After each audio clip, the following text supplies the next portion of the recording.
Assalamualaikum warahmatullahi wabarakatuh. Perkenalkan, nama saya Cinta Febrianti, NPM 2022-015-017. Di sini saya akan mempraktekkan konseling individu dengan pendekatan client center.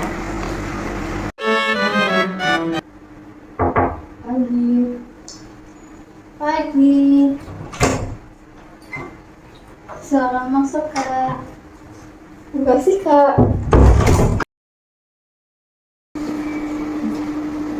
Silakan duduk, Kak. Terima kasih, Kak. Ya. Apakah duduknya sudah nyaman, Kak? Belum sih, Kak. Boleh saya duluan, Kak? Boleh, saya juga. Gimana kalau sekarang, Kak? Apakah sudah nyaman? Sudah, Kak. Bagaimana kabar Kakak hari ini? Sejauh ini sih cukup baik. Sebelumnya, kalau boleh tahu, saya berbicara dengan Kakak siapa? Sebelumnya, perkenalkan nama saya Lia, Kak. Baik, Kak Lia. Perkenalkan, nama saya Cinta Febrianti, biasa dipanggil Cinta. Baik, Kak. Kalau boleh tahu, Kakaknya habis dari mana? Dari rumah aja sih, Kak, tadi. Kesininya sama siapa, Kak? Kebetulan sama orang tua, Kak. Kakaknya tahu tempat ini direkomendasikan oleh siapa? Dari teman saya. Dari teman. Baik, Kak. Kalau boleh tahu, tujuan Kakak kesini apa ya, Kak? Saya mau melakukan konseling aja sih, Kak. Sebelumnya Kakak sudah pernah melakukan konseling? Sebelumnya nggak pernah, baru pertama kali. Karena Kakak baru pertama kali, saya akan menjelaskan apa itu konseling. Jadi kita akan melakukan konseling individu. Jadi konseling individu adalah bantuan yang diberikan oleh konselor, yaitu saya, kepada klien, yaitu Kakak, untuk membantu mengatasi masalah yang sedang dialami oleh Kakak. Tujuan dari konseling individu ini adalah membantu atau mengataskan masalah pribadi baik secara emosional, psikologi maupun sosial. Selanjutnya di sini saya akan menjelaskan fungsi dari konseling yang akan kita lakukan hari ini. Yang pertama ada fungsi pemahaman, di mana saya sebagai konselor akan membantu Kakak untuk memahami potensi diri Kakak dan membantu Kakak untuk memahami lingkungan di sekitar Kakak. Serta saya juga akan membantu Kakak dalam menyesuaikan diri dengan lingkungan di sekitar Kakak. Yang kedua, ada fungsi pengentasan. Di sini saya selaku konselor akan membantu Kakak yang sedang mengalami masalah baik secara akademik, emosional, dan sosialnya. Saya akan membantu Kakak dalam mengidentifikasi masalah yang sedang Kakak alami dan mengeksplorasi solusi serta mengembangkannya untuk mengatasi masalah yang sedang Kakak alami. Yang ketiga ada fungsi pengembangan, di mana saya sebagai konselor akan membantu Kakak dalam mengembangkan potensi diri Kakak. Sampai di sini ya bakal bisa dipahami, Kak? Bisa, Kak. Baik. Selanjutnya ada asas yang harus diterapkan selama sesi konseling individu pada hari ini. Yang pertama ada asas kesukarelaan, yaitu Kakak datang ke sini secara sukarela tanpa paksaan dari pihak manapun. Yang kedua, kemandirian, di mana Kakak diharapkan setelah melakukan sesi konseling ini, Kakak dapat memahami diri Kakak sendiri dan lingkungan di sekitar Kakak. Yang ketiga ada asas keterbukaan, di mana Kakak diharapkan secara terbuka selama mengikuti sesi konseling ini untuk memberikan semua masalah atau perasaan yang sedang Kakak alami. Yang keempat, ada asas kerahasiaan. Di sini, saya sebagai konselor akan menjaga kerahasiaan dari informasi yang saya dapat dari kakak. Yang terakhir ada asas kekinian, di mana selama sesi konseling ini kita akan membahas masalah yang sedang kakak alami di masa kini dan untuk masa depan. Apakah bisa dipahami, Kak? Bisa, Kak. Baik. Selanjutnya kita ada waktu selama 30 menit ke depan untuk melakukan sesi konseling. Apakah kakak bersedia? Iya, Kak, saya bersedia.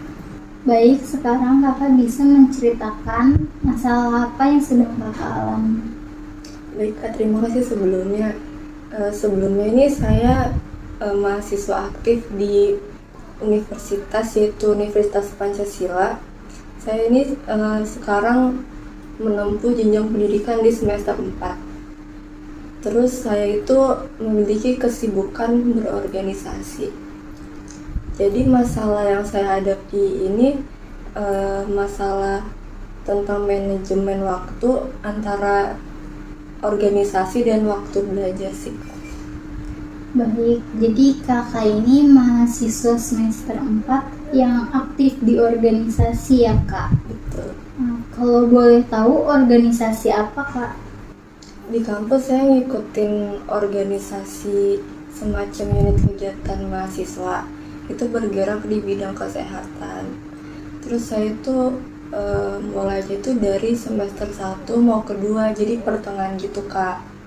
Terus sebetulnya itu saya tuh ada niatan untuk keluar dari organisasi itu sih, Kak, karena menurut saya bikin waktu belajar saya berkurang, Kak. Kalau boleh tahu, kegiatan apa saja yang kakak lakukan di organisasi tersebut? Kegiatan yang saya lakukan tuh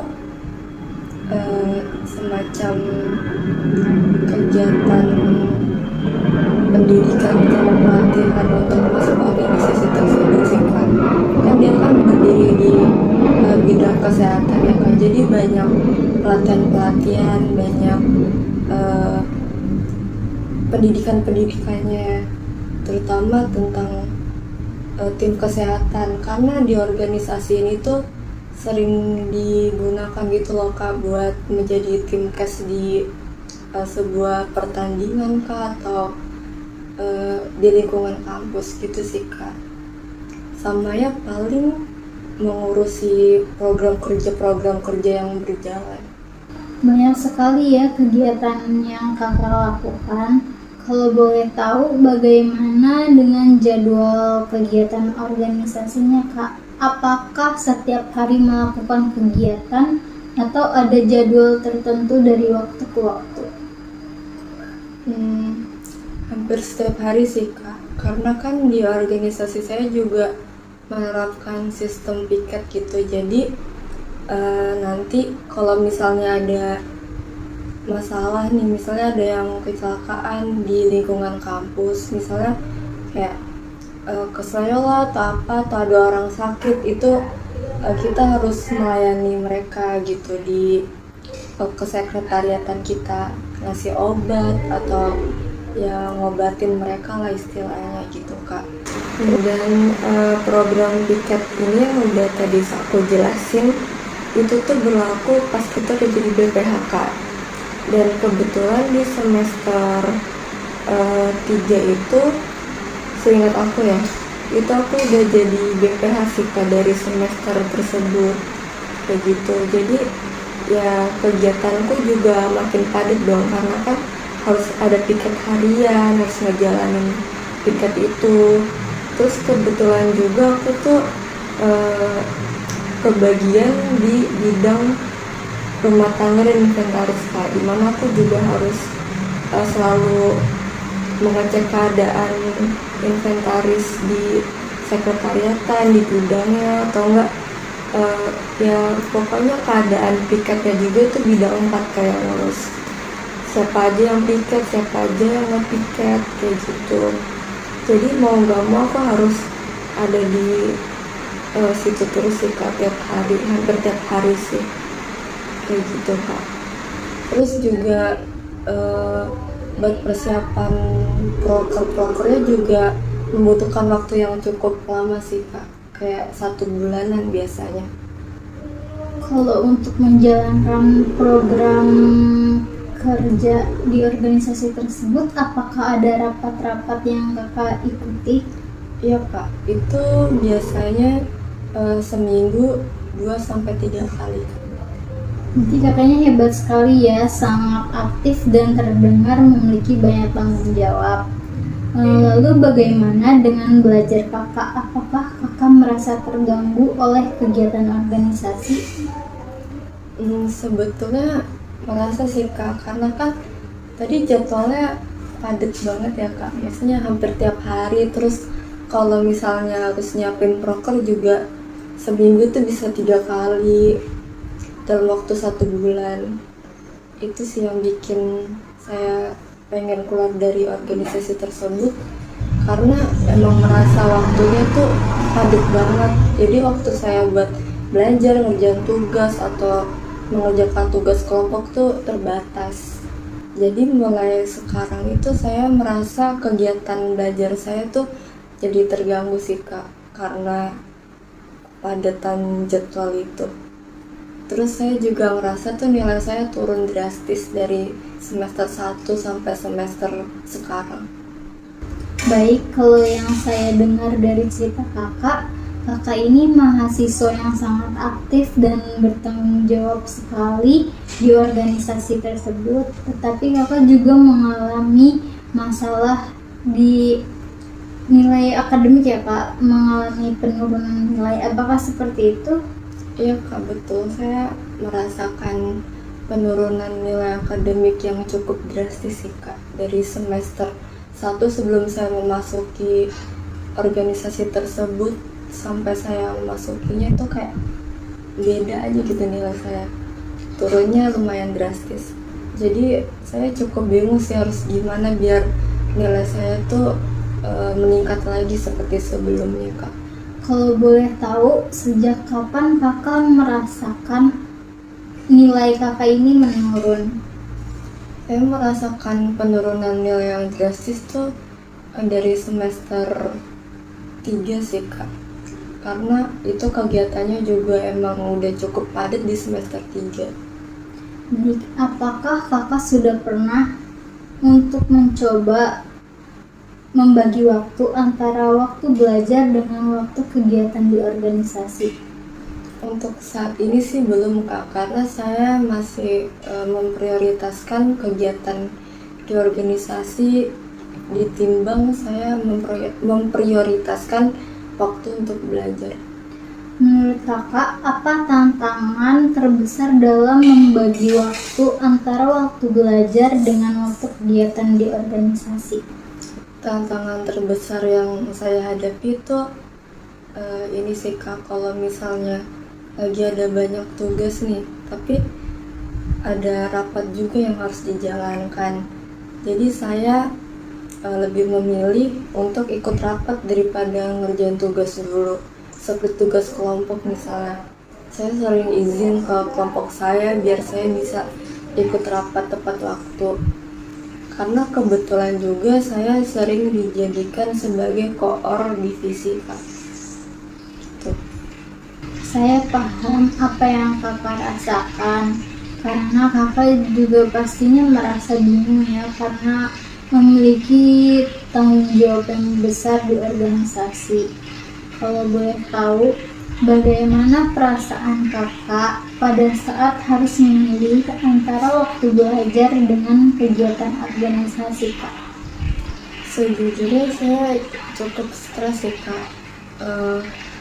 Susah aja gitu ngebagi waktunya. Saya tuh pengennya nilai saya tetap bagus, tapi di satu sisi saya juga harus menghadiri rapat terus menerus kan. Apalagi saya koordinator, pasti sangat dibutuhkan sih untuk anggota-anggota saya. Baik, jadi kakak masih ingin aktif ya di organisasi tersebut, tapi kakak juga ingin meningkatkan dan mendapatkan nilai yang lebih baik lagi. Menurut kakak, apakah ada hal atau sesuatu yang bisa kakak lakukan untuk mengatasi masalah tersebut Kak? Mungkin saya bisa membuat jadwal harian sih Kak. Eh, Membagi jam antara jam saya harus ikut rapat di organisasi, harus melakukan proker, sama jam saya harus mengerjakan tugas-tugas, harus belajar mandiri untuk mempersiapkan eh, segala ujian-ujian nantinya dari jauh-jauh hari agar nilai saya lebih maksimal dan waktu belajar saya tuh bisa lebih efektif sih Kak. Itu ide yang bagus sekali ya Kak. Menurut Kakak bagaimana cara Kakak membuat jadwal terkait pembagian jam belajar dengan kegiatan organisasi Kak? Menurut saya harus ini sih Kak, mulai menyusun kegiatan di organisasi, kayak kapan saya harus melakukan rapat, dimulai dari tanggalnya, harinya, mungkin jamnya juga, sampai perkiraan jam kelar rapatnya atau kelar prokernya gitu Kak. Terus saya bisa menyesuaikan jadwal belajar saya setelah kegiatan di organisasi saya tuh selesai. Seperti apa Kakak mengatur waktu untuk belajar? Saya akan melihat dari hari atau jam yang kosong. Terus saya bisa memanfaatkan hari dan jam kosong tersebut untuk belajar, untuk mengerjakan tugas dan lain-lain sih Kak. Bisakah Kakak memberikan contoh jadwal kegiatan yang Kakak maksudkan? Bentar Kak, mau mikir-mikir dulu. Mungkin gini ya Kak, semisal saya ada rapat di hari Senin, saya rapat tuh biasanya tuh jam 4 sore sampai jam 10 malam. Terus jarak dari kampus ke rumah saya tuh memakan waktu 20 menit paling enggak Kak. Terus paling enggak sampai di rumah saya istirahat dulu sekitar 30 menitan lah. Habis itu saya lanjut belajar di jam 11 sampai jam 12, nge-review materi yang udah dipelajarin di kelas tadi. Baik Kak, kalau itu ide yang sangat bagus sekali. Apakah menurut Kakak cara seperti itu sudah efektif untuk dilakukan? Mungkin iya sih Kak, nanti dicoba dulu buat membuktikan cara tersebut efektif atau tidaknya sih. Wah, itu ide yang bagus sekali ya. Jadi Kakak ini sudah dapat menemukan solusi dalam pembagian waktu antara waktu kegiatan organisasi dengan waktu belajar Kakak. Menurut Kakak, apakah solusi tersebut sudah cukup efektif untuk dilakukan? Menurut yang saya pikirkan sih Kak, solusi tersebut kemungkinan besar ya cukup efektif untuk dilakukan. Jika menurut Kakak cukup efektif, apakah solusi itu akan Kakak terapkan di kehidupan sehari-hari Kakak? Tentunya saya akan melakukan sih Kak, tapi saya juga punya masalah sih untuk fokus belajar.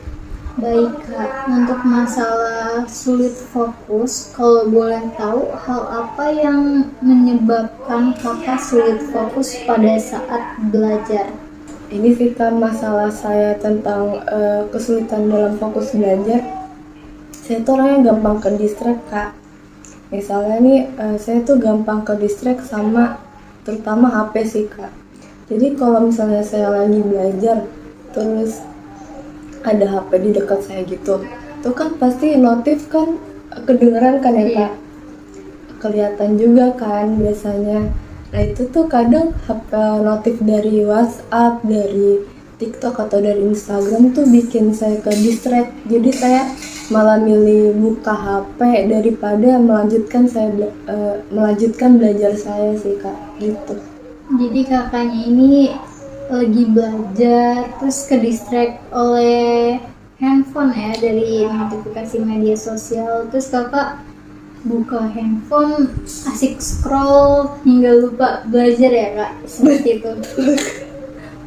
Betul kak. Menurut kakak, apakah hal itu baik untuk dilakukan atau tidak kak? Tentunya tidak sih kak, karena kan bikin fokus jadi buyar ya, jadi belajar tuh gak efektif rasanya. Jika hal itu menurut kakak tidak baik, apa yang akan kakak lakukan untuk mengatasi masalah tersebut?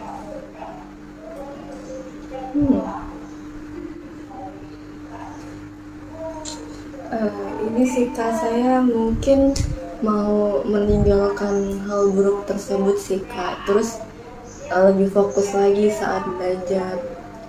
Hal apa yang harus kakak lakukan agar kakak dapat fokus pada saat belajar? Menurut saya sih mungkin ya bisa pakai jam digital buat ngatur timer gitu, kapan saya harus fokus belajar sama berhenti belajar. Mungkin bisa masang timer sekitar 1 jaman, terus baru bisa main HP setelah 1 jam fokus belajar. Itu ide yang bagus sekali ya kak. Saya setuju dengan pendapat kakak. Menurut kakak, apakah ada hal lain yang bisa kakak lakukan agar lebih fokus lagi pada saat belajar? Ya kak, mikir dulu, belum ada jawaban salah. Oh iya, mungkin ini ya kak, saya bisa ngejauhin HP saya dari pandangan saya, jadi saya bisa ngeletakin HP saya di kasur gitu misalnya, biar saya nggak ke distract sama notifikasi. Jadi misalnya nih, saya naruh HP saya itu di kasur selama 1 jam yang tadi sesuai sama timer yang saya pasang di jam digital. Apakah menurut kakak hal itu positif atau negatif? Hal itu sih positif sih kak untuk dilakukan, biar saya tuh nggak ke distract lagi kan sama notifikasinya. Jadi saya bisa bener-bener fokus nih buat belajar, kayak gitu sih kak. Terus kalau misalnya masalah kan HP kadang tuh juga digunain ya kak buat cari-cari jawaban-jawaban misal dari internet. Mungkin saya bisa lebih fokus ke laptop untuk ini sih, untuk mencari jawaban-jawaban tersebut gitu kak. Bagus sekali idenya kakak. Jadi kakak sudah menemukan dan menyelesaikan masalah yang sedang kakak alami. Jadi kakak akan mencatat jadwal kegiatan di organisasi dan mencari waktu kosong yang bisa digunakan kakak untuk belajar. Selain itu, kakak juga akan memasang waktu belajar yaitu selama 1 jam serta menjauhkan handphone agar kakak lebih fokus pada saat belajar. Apakah seperti itu kak? Iya kak, sama mau nambahin deh kak, saya baru kepikiran mungkin biar saya nggak ke distract tuh lebih efektif lagi kalau HP-nya saya matiin sih kak, atau nggak mode silent biar nggak ada suara yang muncul dari notifikasi tersebut. Di situ ide yang bagus sekali yang bisa kakak lakukan ke depannya ya. Betul sekali kak, itu yang nanti akan saya lakukan sih kak, biar saya tuh bisa tetap aktif nih ikut organisasi, tapi juga tetap fokus buat belajar, punya waktu sendiri untuk belajar agar nilai saya tuh bisa meningkat. Baik kakak, kalau begitu bagaimana perasaan kakak setelah mengikuti sesi konseling individu pada hari ini? Tentunya saya merasa lebih lega sih kak. Setelah mengikuti konseling individu ini, saya jadi bisa menemukan solusi yang baik untuk diri saya lakukan agar saya bisa fokus nih dalam membagi waktu belajar dan dalam waktu organisasi, agar balance antara organisasi sama waktu belajar saya. Baik, berapa skala perasaan kakak setelah melakukan sesi konseling individu jika diukur dengan angka 1 sampai 10? Perasaan saya sih 9,5 sih untuk sekarang. Kan saya juga belum membuktikan ya ini kalau solusi tersebut tuh efektif atau enggak buat diri saya. Kalau misalnya belum efektif, saya bisa pasang lagi nggak kak? Tentu saja boleh ya kak. Kalau kakaknya ingin mengadakan pertemuan selanjutnya, kita bisa atur waktu di minggu besok. Apakah kakak bersedia? Bersedia kak.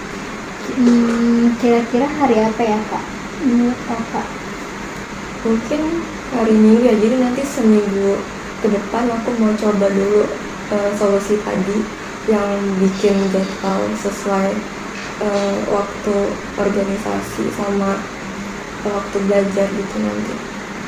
Baik kak, kita akan rencanakan konseling lanjutan di minggu depan, hari Minggu. Apakah seperti itu kak? Betul. Untuk jamnya? Mungkin bisa di siang hari ya kak. Baik, kita akan melakukan konseling lanjutan di hari Minggu depan di jam siang habis zuhur mungkin ya kak? Boleh kak. Oke, semoga solusi yang hari ini yang sudah kakak temukan semoga efektif dan memberikan manfaat untuk kakak ke depannya agar tetap aktif di organisasi dan tetap bisa fokus untuk belajar untuk meningkatkan nilai akademik kakak. Baik kak, sebelumnya terima kasih banyak sudah membantu saya untuk melakukan konseling ini sama membimbing saya untuk mendapatkan solusi yang baik untuk diri saya. Terima kasih kembali untuk kakak dan juga terima kasih sudah mampu menemukan solusi terbaik untuk diri kakak sendiri. Baik kak, saya pamit untuk pulang ya kak.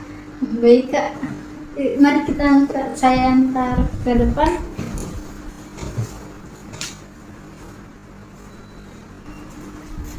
Mari kak, saya antar.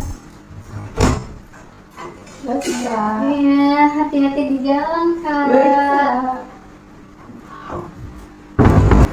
Sekian video dari saya. Mohon maaf apabila ada kesalahan dan kekurangan. Wassalamualaikum warahmatullahi wabarakatuh.